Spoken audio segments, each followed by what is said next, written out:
Salut, c'est Trado, je suis content de vous retrouver pour la mise à jour de l'indice parisien. Je suis navré de ne pas avoir pu vous fournir la vidéo hier soir, enfin celle d'hier, hein. La vidéo était muette, j'arrivais pas à la faire marcher, bon tant pis. On va commencer avec les données mensuelles, comme d'habitude. Ces données mensuelles montrent qu'on est toujours en tendance haussière et au regard de cette tendance haussière, regardez, le nuage est ascendant, on est toujours dans le canal rouge qui monte, on est soutenu par les supports, notamment l'horizontale noire ici à 5080, mais également la moyenne mobile à 20 mois. On ne doit pas s'étonner de la bougie du mois de juillet qui pour l'instant inscrit 2% au compteur parce que la tendance est haussière. Je vous ai expliqué qu'on avait eu un effet turtle soup ici. Le turtle soup nous a averti d'une attaque. L'attaque a eu lieu, mais on ne sait pas quand cette attaque va prendre fin. Elle peut prendre fin sur les supports, ce qui serait assez logique. Pour l'instant, il faut retenir que tant qu'on n'aura pas dépassé le plus haut qui a déclenché le turtle soup à 5650, on sera toujours dans une situation de faiblesse, mais il faut également savoir que la base de l'analyse technique, c'est les supports et les résistances, et les tendances. On est en tendance haussière, je le répéterai jamais suffisamment. En données hebdomadaires, c'est la même chose. On a une belle bougie qui nous permet de nous extraire et de repasser au-dessus du nuage. On n'est pas véritablement rassuré parce que certes, on est au-dessus du nuage et ce nuage est, on va dire, plat à légèrement ascendant, mais on a des obstacles. On a Tenkan qui est au-dessus de nous, on a les cours qui risquent de bloquer la lagging span aussi, donc on a des obstacles. On retiendra pour l'instant qu'en données hebdomadaires, la tendance, je l'ai déjà dit, elle est neutre à haussière, mais elle n'est pas baissière. On a également là une vague de Wolf qui nous a averti et qui en ce sens nous a permis effectivement de nous préparer à la baisse. Cette vague de Wolf, elle aussi, ne sera invalidée que lorsque l'on repassera au-dessus du précédent plus haut.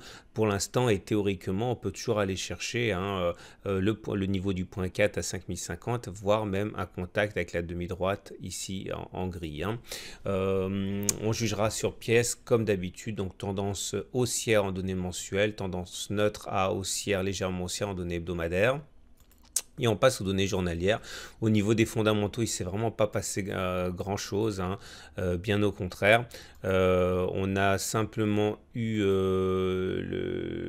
des chiffres aux États-Unis pour les premières publications qui ne sont pas véritablement inquiétantes et qui permettent à certains de se dire que la guerre commerciale finalement n'aura pas d'effet significatif, mais il faut retenir qu'il n'y a pas eu grand-chose sur le plan des fondamentaux. Donc on va commencer comme d'habitude par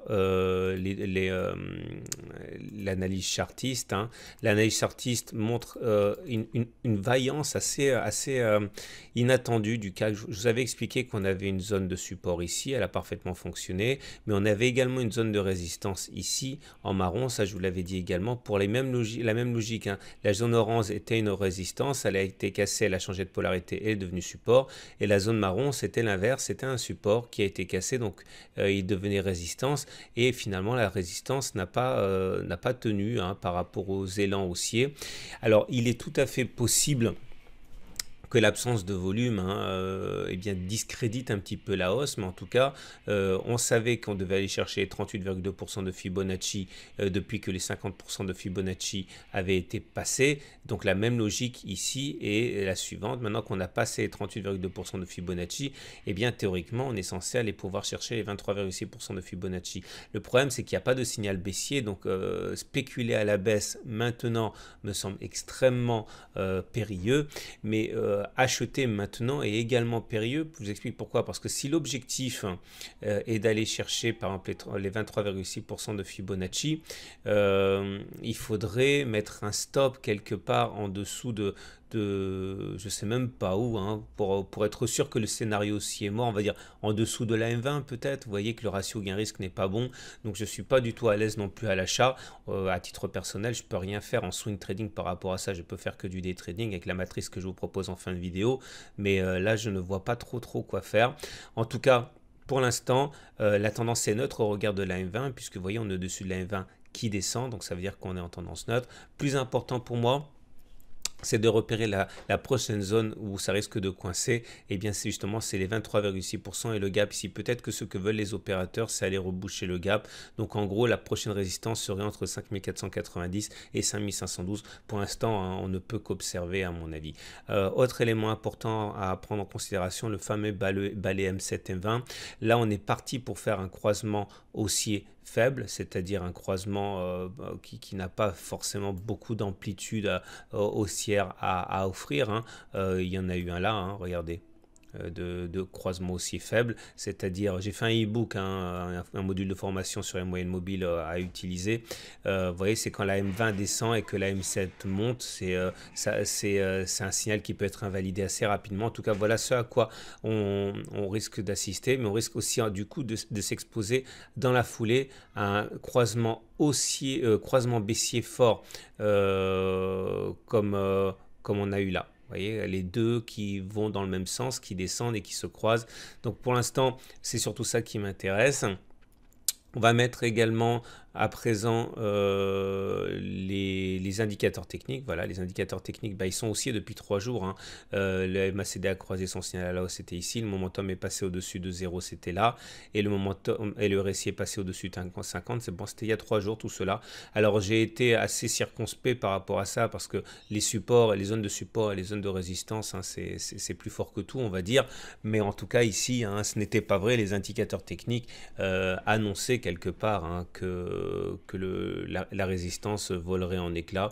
Bon, l'Ishimoku que voilà. Alors, l'Ishimoku nous dit toujours que la tendance est neutre, hein, vous le savez. Elle est neutre parce qu'on est dans le nuage et que le nuage globalement, vous voyez, il est à plat.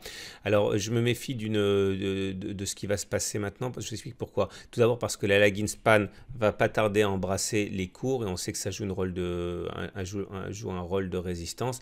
Et puis il y a un niveau à surveiller, hein, vous remarquerez à l'usage avec les Shimoku, c'est le niveau du twist là. C'est-à-dire que, regardez, le niveau du twist par exemple, c'est ce qui a bloqué les cours ici, hein. C'est un petit truc que je vous montre, regardez, hop. Vous voyez, ça joue un rôle de résistance, hein, les twists. C'est sur ça qu'on a rebondi là.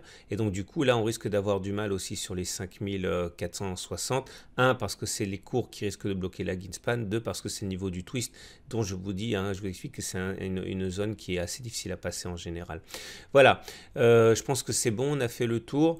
Je sais que j'avais quelque chose d'autre à dire, mais je me... Ah oui, les chandeliers japonais. Le chandelier japonais du jour, bah, c'est un chandelier plutôt solide, hein, petite mèche haute mais quasiment insignifiante, plein de détermination, donc bon, c'est plutôt favorable. Ah oui, l'OBV, voilà, c'est ça que je vais vous montrer, parce que j'ai été sollicité notamment par Emeric, hein, pour me dire qu'est-ce qu'on fait au niveau des volumes là, qu'est-ce que ça veut dire la baisse des volumes. Bah, c'est vrai que les volumes sont pas très importants.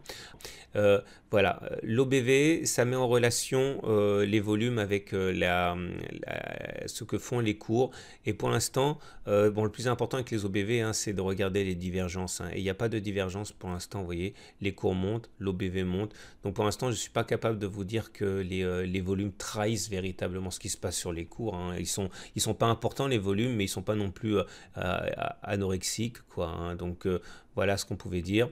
Et vous noterez également au niveau de la prochaine résistance graphique que j'ai oublié de mentionner, et je m'en excuse. Voilà, on a quelque chose ici qui est intéressant à suivre aussi. Voilà, donc vous voyez tous les éléments ici vers 5460 alertent sur une possibilité de baisse. On regarde maintenant les données horaires pour les traders. Voilà la matrice de trading que j'utiliserai demain, qui est... Bah, comme à mon habitude, on me demande souvent comment je fais pour déterminer les points. Ça fera partie des choses que je vous expliquerai dans ce que j'ai appelé et qui ne voit pas le jour pour l'instant, la Trado Academy, parce que ça c'est vraiment, faut le faire en live, faut le faire en direct, c'est trop compliqué à expliquer. Donc à 5437 pour moi, je vise les 5448. En dessous de, tant qu'on ne passe pas les 5437, accès de faiblesse jusqu'à 5423 envisageable. En dessous de 5478, attention, ça peut aller aussi bas que 5387. Voilà, je vous souhaite une très bonne journée, je vous dis à demain pour la mise à jour.